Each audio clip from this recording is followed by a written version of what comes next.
Your Steve Jones Show podcast is loading now. The Steve Jones Show podcast is sponsored by Sunbury Motors, North 4th Street in Sunbury, and Sunbury Motors Kia, routes 11 and 15 in Hummel's Wharf. Mitch Tischler of NBC Sports Washington. Mitch, welcome. It's great to have you with us. Thanks so much. I'm happy to be here. I wasn't so happy to hear that South Carolina call because I'm a Terp alum, and last night was a tough night for the Lady Terps. But you know what? Brenda's done a great job with that team. They gave South Carolina all they could handle last night. They did. I mean, taking the lead at the end of the first quarter gave everyone a little false hope that South Carolina team is going to be tough to beat. That's all right. You're going to get Jameer Young back next year, too. So there you go on the men's side. Yeah. All right, Mitch, you're talking about two billionaires whose combined net worth is $11.3 billion. What's the thought? I know Snyder would like $7 billion. These guys say they want to give $6. What do you think? Well, I think actually today Adam Schefter tweeted that about the two groups of billionaires, the Josh Harris Mitchell Rales group and the Steve Apostolopoulos group, as they've submitted fully funded $6 billion offers. I think the most important part of that tweet, though, was that they met Dan Snyder's asking price, because all along there's been talk that Dan Snyder was going to try and sell the team and that he was entertaining offers, but there's no talk about what that asking price was and kind of what that bottom line number was that was going to get him to sell. And there was a lot of thought early on that number was closer to $7 billion than $6 billion. So, to get to a point here where there are official offers, there are official bids in for this team, and we know what the asking price is and kind of what the bottom line is for Dan Snyder to sell, I think we can all kind of look at this as this thing is very, very, very close to being done, and I expect within the next month at the most we'll have news of an official deal being done. All right, before I get to that last part, Harris, you just talked about your Terps. Harris is a Maryland guy. Just having somebody that is at least attached to the area, what can that mean if it were to go through? Yeah, Josh Harris went to high school right down the road from where I grew up, so certainly have read into him and learned enough about him. Certainly it's important, and you want that to be the case, but you can also look at, Dan Snyder, who grew up in the area as well, actually not too far away from where Josh Harris was, and he was a huge, then Redskins fan, and that was, all part of him wanting to buy the franchise for, record price at the time. And I think that fandom might have gotten in the way a little bit, where he got a little too excited and got himself a little too involved in the football side of things, before everything else went off the rails. I'm talking about early in his ownership group. So, I love having a guy that's tied to the area, and Josh Harris, and, Mitchell Rales runs, one of the biggest companies in D.C. So you have two guys who have real ties, to the DMV area.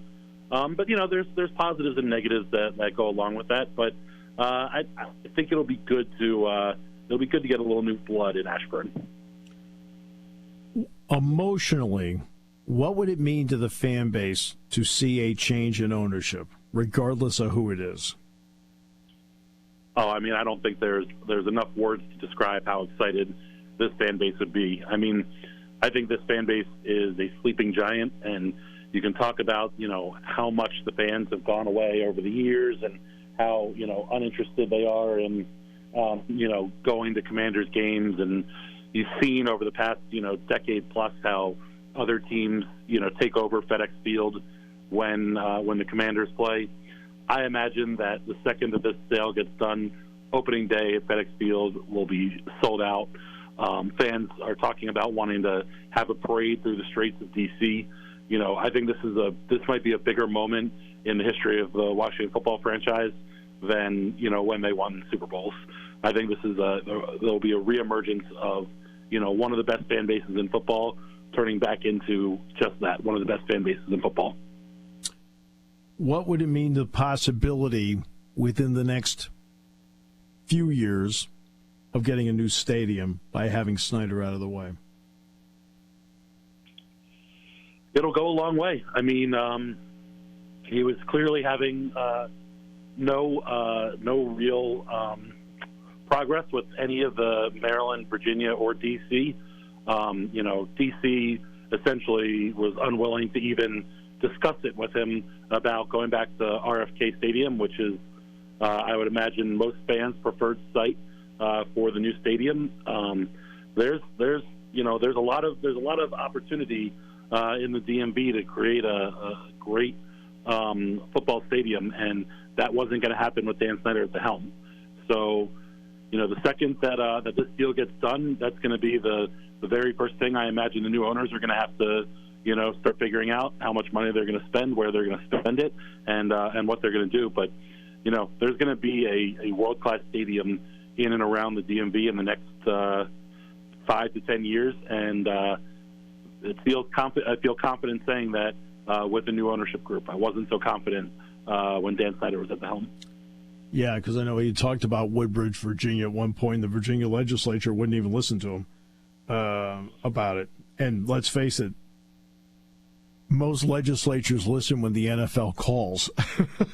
So, as we know. And the Virginia legislature had done a lot of business with the Commanders over the years. Yep. The then Redskins had training camp down in Richmond, and there was a big tax break for Dan Snyder and the football team, and they redid their headquarters. They redid a big portion of their headquarters up in Ashburn in Northern Virginia, and it was shocking when Virginia wasn't even willing to come through with real money. And that location down in Woodbridge would have been the death of this franchise, because that is arguably the single worst stretch of 95 traffic-wise, along its entire corridor. So it would have been a real tough spot down there. And I think ultimately, if he stayed owner, that they would have ended up back in Landover, Maryland, where FedEx Field is right now, because they just would have had no other option. Do you want to know how well I know that? 2 of my children teach in the Woodbridge School District. So you know it well. So I know it well. Dale City, Woodbridge, know it well. That is, and that stretch of road, you can be humming along, and all of a sudden it's time to get off at Lorton and start picking your way through the back roads. Time to bail off onto Route 1 and pick your way through the traffic lights in the back roads. You got that right. It's incredible. You got that right. Know it well, Mitch. Know it well. Dan Snyder's also been known to be a very stubborn man. So are there some thoughts that, great, he's going to get our hopes up again and then he's going to say no again? Even though there's a lot of pressure on him, he always seems to go, the heck with pressure. Yeah, I mean, you said stubborn. I've been saying persnickety has been the adjective I've been using to describe him. The biggest holdup right now, I don't even know if it's a holdup, but the biggest question mark right now is that he lobbied the NFL for indemnification of any legal issues that arise after he potentially sold, which essentially means he's asking the NFL to put any prior legal issues that he may have put the team in on the new owner, which is, rather asinine in the big picture, and especially when you think about how much money the new owners are going to be spending.